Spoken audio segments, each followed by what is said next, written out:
সাৰংগ তামুলী আপোনাৰ কাষলৈ আহিছো মুখ্যমন্ত্ৰী ডক্টৰ হিমন্ত বিশ্ব শৰ্মা যেহেতু কিছু মুহূৰ্তৰ পাছত উপস্থিত হ'ব দীক্ষান্ত সমাৰোহ কেনে ধৰণৰ পৰিৱেশ পৰিস্থিতি আমি জানিব বিচাৰিছো কি কয় আজি দীক্ষান্ত সমাৰোহত অংশ লোৱা এই কনষ্টেবল কেইগৰাকীয়ে নিশ্চয় বেঞ্জেলা ক'বলৈ বা আজিৰ দিনটো অত্যন্ত ভাল দিন কিয়নো 981 গৰাকী বন সুৰক্ষা কনিষ্ঠবলৰ আজি দীক্ষান্ত সমাৰোহত অংশগ্ৰহণ কৰিব ডক্টৰ হিমন্ত বিশ্ব শৰ্মাই পৰিৱেশটো ক্ৰামচন অমৰ বৰিয়া দেখুৱাব মই কৈছোৱেই যে আজি যথেষ্ট ভাল দিন গোলাঘাটৰ যি দেৰগাঁওস্থিত লাচিত বৰফুকনৰ পুলিচ একাডেমি এই পুলিচ একাডেমিতে কিছু মুহূৰ্তৰ পিছতে আচলতে ৰাজ্যৰ মুখ্যমন্ত্ৰী ডক্টৰ হিমন্ত বিশ্ব শৰ্মাই অংশগ্ৰহণ কৰিব 981 গৰাকী যি বন সুৰক্ষা কনিষ্ঠবলৰ আচলতে আজি ফুল ফেজ তেওঁলোক হ'ব এবছৰীয়া তেওঁলোকৰ যি প্ৰশিক্ষণৰ অন্তত আজিৰ দিনটোত তেওঁলোকে সম্পূৰ্ণভাৱে এগৰাকী বন সুৰক্ষা কৰ্মী হিচাপে আচলতে তেওঁলোকে নিযুক্তি লাভ কৰিব ইতিমধ্যে সম্পূৰ্ণ সাজু হৈছে সকলোৱে আচলতে মুখ্যমন্ত্ৰীগৰাকীক অভিবাদন জনাবলৈ যি ব্যৱস্থা আচলতে ব্যৱস্থা কৰিব লাগে ইতিমধ্যে প্ৰায় সমাপন কৰিছে আৰু এয়া আমি দেৰগাঁও লাচিত বৰফুকন যি পুলিচ একাডেমি আছে তাৰ ভিতৰৰ পৰিৱেশ দেখুৱাইছোঁ কিছু মুহূৰ্তৰ পিছতে যিহেতু মুখ্যমন্ত্ৰীগৰাকীয়ে তেওঁলোকে আচলতে মুখ্যমন্ত্ৰীগৰাকীক অভিবাদন গ্ৰহণ কৰিব এয়া সম্পূৰ্ণ সাজু আৰু শেষ পৰ্যায় আচলতে কেইটামান মুহূৰ্তৰ পিছতে তেওঁলোকৰ যি সকলো অভিভাৱক আছে অভিভাৱকসকলো অহা পৰিলক্ষিত হৈছে অভিভাৱকসকলৰ বাবে আজি এটা ভাল দিন কাৰণ এটা বছৰ তেওঁলোকৰ দীৰ্ঘ যি পৰিকল্পনা বা দীৰ্ঘ তেওঁলোকৰ যি ট্ৰেইনিঙৰ পিছতে আজিৰ দিনটো আহে কেনেকুৱা লাগিছে আজিৰ দিনটো বহুত বেছি ভাল লাগিছে আমাৰ এই 14 মাহ ট্ৰেইনিং কৰাৰ পিছত আজি এই দিনটো আহিলে আৰু বহুত বেছি ভাল লাগিছে বহুত সুখী পৰিয়ালৰ লোক আহিছে আজিৰ দিনটোত যিহেতু কিছু মুহূৰ্তৰ পিছতে মুখ্যমন্ত্ৰীগৰাকীয়ে তোমালোক অভিবাদন গ্ৰহণ কৰিবা মই এইটোৱে ক'ব বিচাৰোঁ যে তেওঁ আমাৰ এই 14 মাহ ট্ৰেইনিং কৰাৰ পিছত যিহেতু তেওঁ আহিছে ইমান পবিত্ৰ দিন এটাত আহিব বুলিতো ভবা নাছিলোঁ কিন্তু আহিছে তেওঁ আমাক আশীৰ্বাদ কৰিব আৰু সেয়াই নিশ্চিতভাৱে সকলো আনন্দ উল্লাস কৰা পৰিলক্ষিত হৈছে কাৰণ 14 মাহ তেওঁলোকৰ যি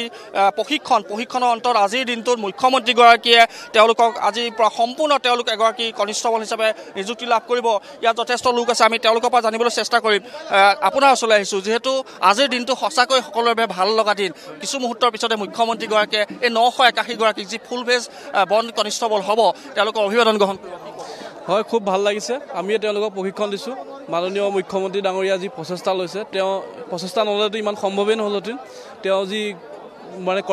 কৰ্মযোগিতা দেখাই কাম কৰিছে তাৰ বাবদ এই সকলোৱে নিযুক্তি পাইছে আৰু তেওঁলোকে আজি ট্ৰেইনিং পাছ কৰি কৰ্মক্ষেত্ৰলৈ গতি কৰিব পৰিয়ালৰ লোকক তেওঁলোকে নাপায় সততে নাপায় আজিৰ দিনটোত সকলোৱে পৰিয়ালৰ লোকৰ লগত মিলিত হ'ব এক আৱেগিক মুহূৰ্তও হয় আজিৰ দিনটোত হয় তেওঁলোকৰ মা দেউতাও আহিছে ঘৰৰ ভাইটি ভণ্টিও আহিছে আৰু সকলোৱে তেওঁলোকক সন্মান জনাবলৈ আহিছে আৰু এই প্ৰেড চাবলৈ আহিছে তেওঁলোকৰ যি কৰ্মদক্ষতা আজি এবছৰ ধৰি ট্ৰেইনিং কৰিলে তাৰ কাৰণে খুবেই ভাল লগা মুহূৰ্ত আৰু তেওঁলোকৰ কাৰণে গৌৰৱৰ মুহূৰ্ত আৰু এই ক্ষেত্ৰত মুখ্যমন্ত্ৰী ডাঙৰীয়াকো শলাগ ল'ব লাগিব তেওঁ যি প্ৰচেষ্টা লৈছে যাৰ কাৰণে যি কাম হৈছে আৰু এই কামে তেওঁলোকক সদায় অসমৰো সুৰক্ষিত হ'ব অসমখনো শান্তি হ'ব আৰু সকলো ক্ষেত্ৰতে আগবাঢ়ি যাব নিশ্চয় বেঞ্জেলা আমি সম্পূৰ্ণ পৰিৱেশটো দেখুৱাইছোঁ সকলো আজি আনন্দিত লগতে আৱেগিকো কাৰণ 14 মাহ তেওঁলোকে পৰিয়ালৰ পৰা আঁতৰত থাকিব লাগে তাৰপিছত আজিৰ দিনটোত সকলোৱে এক হ'ব পৰিয়ালৰ লোকসকলৰ লগত এক হ'ব এটা আৱেগিক মুহূৰ্তও আছে কি ক'বা যিহেতু কেনেকুৱা লাগিছে আজিৰ দিনটোত 14 মাহ বিৰতিৰ পিছত তোমালোকে যিহেতু 14 মাহ ঘৰখনলৈ যাব নোৱাৰা বা প্ৰশিক্ষণ যেতিয়া লৈ থকা তেতিয়া নোৱাৰা আজি পৰিয়ালৰ লোককো পাবা কেনেকুৱা অনুভৱ আজি বহুত ভাল লাগিছে আজি 14 মাহ আমি ট্ৰেইনিং কষ্টৰ ফলত আজি সফল হ'ম বুলি ভাবিছোঁ আজি বহুত কষ্টৰ ফলতে আমি এই পৰ্যায়লৈ আমি পাইছোঁ নিশ্চিতভাৱে কি ক'বা যিহেতু আজি এটা ভাল লগা দিন তোমালোকৰ 14 মাহ প্ৰশিক্ষণৰ অন্তত আজিৰ দিনটোত মুখ্যমন্ত্ৰীগৰাকী কিছু মুহূৰ্তৰ পিছতে অভিবাদন গ্ৰহণ কৰিবা হয় বহুত ভাল লাগিছে কাৰণ ইমান কষ্টৰ ফলত আজি এইখন আমি হ'ব পাইছোঁহি আজি 5 মাহ ধৰি প্ৰেক্টিছে কৰি আছোঁ ভালেই লাগিছে বহুত ঘৰৰ মানুহকো লগ পাম বহুত দিনৰ মূৰত আহিছে নাই ঘৰৰ মানুহ আহিছে আগ্ৰহে ৰৈ আছা তোমালোক ৰৈ আছোঁ মই সামগ্ৰিক পৰিৱেশ এঞ্জেলা আমি দেখুৱাইছোঁ ND25 পোনপটীয়াকৈ যিহেতু সকলোৰে মুখত আজি হাঁহি বিৰিঙিছে কাৰণ ঘৰৰ সকলো পৰিয়ালৰ লোকক তেওঁলোকে পাব বা তেওঁলোকৰ যি 14 মাহ পৰিশ্ৰম বা 14 মাহ তেওঁলোকৰ যি প্ৰশিক্ষণৰ অন্তত আজি সম্পূৰ্ণ পৰ্যায়ে এগৰাকী কনিষ্ঠবল হিচাপে তেওঁলোকক নিযুক্তি প্ৰদান কৰিব মুখ্যমন্ত্ৰীগৰাকীয়ে আৰু লোক আছে যিহেতু কি ক'বা আজিৰ দিনটোত কেনেকুৱা অনুভৱ মানে কি বহুত ভাল লাগিছে কঠোৰ পৰিশ্ৰমৰ ফলত আজি শুভ দিনটো আহি পাইছে সেইকাৰণে মানে বহুত আনন্দিত পৰিয়ালৰ লোক আহিছে বন্ধু এজন আহিছে আৰু মা দেউতা নিশ্চিতভাৱে সম্পূৰ্ণ সাজু হৈ আছে সকলো লাচিত বৰফুকন যি একাডেমী পুলিচ একাডেমীত আচলতে কিছু মুহূৰ্তৰ পিছতে দীক্ষান্ত সমাৰোহত অংশগ্ৰহণ কৰিব ৰাজ্যৰ মুখ্যমন্ত্ৰীগৰাকীয়ে ইতিমধ্যে সম্পূৰ্ণ সাজু হৈ আছে পেৰেডৰ বাবে যিসকল তেওঁলোকৰ ব্যৱস্থা ইতিমধ্যে গ্ৰহণ কৰা হৈছে আৰু আমি কৈছোঁৱেই যে যিসকল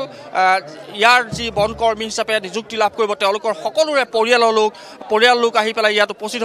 উপস্থিত হৈ পেলাই তেওঁলোকৰ যিখিনি তেওঁলোকৰ প্ৰশিক্ষণৰ অন্তত যিদৰে তেওঁলোকৰ সাফল্য বা মুখ্যমন্ত্ৰীগৰাকীয়ে তেওঁলোকক সম্পূৰ্ণভাৱে আজিৰ পৰা তেওঁলোক একোজন সম্পূৰ্ণৰূপে যি বন সুৰক্ষা কৰ্মী হিচাপে নিযুক্তি লাভ কৰিব এয়া এক সকলোৰে বাবে গৌৰৱৰ বিষয় আৰু ইতিমধ্যে আমি কৈছোঁৱেই যে আৰক্ষী প্ৰশিক্ষণ মহাবিদ্যালয়ৰ যি দৃশ্য এয়া আমি পোনপটীয়াকৈ দেখুৱাইছোঁ ইতিমধ্যে সম্পূৰ্ণ সাজু হৈ উঠা যথেষ্টখিনি লোক আছে কি ক'ব কেনেকুৱা মুহূৰ্ত আজিৰ দিনটো বহুত ভাল লাগিছে আজি 15 মাহ কমপ্লিট হ'ল আমাৰ ট্ৰেইনিং আৰু 15 মাহৰ পিছত আমি আজি পাছিঙত কৰিম মানে আজি বহুত ভাল লাগিছে ঘৰৰ পৰিয়ালৰ লোক পাবা আজি আছে মাহঁত আহিছে মা দেউতা চব আহিছে বহুদিন পৰিয়ালৰ লগত যোগাযোগ বা ফোন যোগে হ'লেও ইয়াত নহয় ইয়াত লগ পোৱা নাই তেনেকৈ এতিয়া আজি বহুত দিনত লগ পাম ভাল লাগিছে নিশ্চিতভাৱে সকলোৰে মুখত হাঁহি দ্বাৰা আপোনাৰ ওচৰলৈ আহিছোঁ 14 মাহ যিহেতু প্ৰশিক্ষণৰ অন্তত আজিৰ দিনটোত আচলতে কিছু মুহূৰ্তৰ পিছতে মুখ্যমন্ত্ৰীগৰাকী ইয়াত উপস্থিত হ'ব সকলোৰে মনত আজি দেখিছোঁ আনন্দৰ বন্যা বোৱা গৈছে তাৰ সমান্তৰালভাৱে আৱেগিকো হৈছে কাৰণ বহুদিনৰ মূৰত ঘৰখনৰ লোকসকলক পাওঁ হয় এওঁলোকে যিমান কষ্ট কৰিলে এতিয়া তেওঁলোকৰ ঘৰখন এৰি ইয়াত ট্ৰেইনিং কৰিবলগীয়া হৈছে কিমান কষ্ট ঘৰৰ চিন্তা এইপিনে ট্ৰেইনিঙো কৰিবলগীয়া হৈছে চাকৰি কৰিবলগীয়া হৈছে এতিয়া আজি তেওঁলোকৰ আজি শেষ দিন আৰু ঘৰৰ মানুহ চবেই চাব আহিছে তেওঁলোকৰ কিমান ভাল লাগিব এওঁলোকক অনুভৱেই কৰিব নোৱাৰে সকলোৰে বেয়া ভাল লগা মুহূৰ্ত আৰু আমি পৰিৱেশটো দেখুৱাইছোঁ কিছু মুহূৰ্তৰ পিছতে মুখ্যমন্ত্ৰীগৰাকীয়ে যি স্থানত আচলতে তেওঁ বক্তব্য ৰাখিব যিহেতু এইসকল নৱনিযুক্ত যিসকল সুৰক্ষা কৰ্মী হিচাপে নিযুক্তি লাভ কৰিব তেওঁলোকে আচলতে একোজন ৰাজ্যখনৰ বাবে কাম কৰিব লাগিব আৰু যিহেতু মুখ্যমন্ত্ৰীগৰাকীয়ে কিছু মুহূৰ্তৰ পিছতে তাতে অভিবাদন গ্ৰহণ কৰিব ইতিমধ্যে আমি কৈছোঁ সকলোৰে পৰিয়ালৰ লোক ইতিমধ্যে আহি পেলাই তেওঁলোক নিজ স্থানত আচলতে তেওঁলোক অৱস্থান কৰিছে আৰু এইদৰে আচলতে লাচিত বৰফুকন যি পুলিচ একাডেমী আছে এই পুলিচ একাডেমীত কিছু মুহূৰ্তৰ পিছতে ৰাজ্যৰ মুখ্যমন্ত্ৰীগৰাকীয়ে 981 গৰাকী বন সুৰক্ষা যি কনিষ্টবলত আচলতে সম্পূৰ্ণভাৱে তেওঁলোকক নিযুক্তি প্ৰদান কৰিব এঞ্জেলা ধন্যবাদ জনাইছোঁ আপোনাক সাৰংগ তামুলী তেওঁ ইতিমধ্যে দৃশ্যাংশ দেখুৱাইছে সকলো আচলতে উৎফুল্লিত 981 গৰাকী কনষ্টেবল আজি সাজু হৈছে তেওঁলোকে ট্ৰেইনিং শেষ কৰাৰ পাছত এই প্ৰশিক্ষণ শেষ কৰাৰ পাছত আজি দীক্ষান্ত সমাৰোহতে অংশগ্ৰহণ কৰিব তেওঁলোকক প্ৰদান কৰা হ'ব মানপত্ৰ স্বীকৃতি দিয়া হ'ব মুখ্যমন্ত্ৰী ডক্টৰ হিমন্ত বিশ্ব শৰ্মা কিছু মুহূৰ্তৰ পাছতে উপস্থিত হ'ব আমি পৰৱৰ্তী মুহূৰ্তত এই ঠাইৰ পৰা এই একাডেমীখনৰ পৰা আমি দীক্ষান্ত সমাৰোহৰ সামগ্ৰিক পৰিৱেশটো আপোনালোকক দেখুৱাম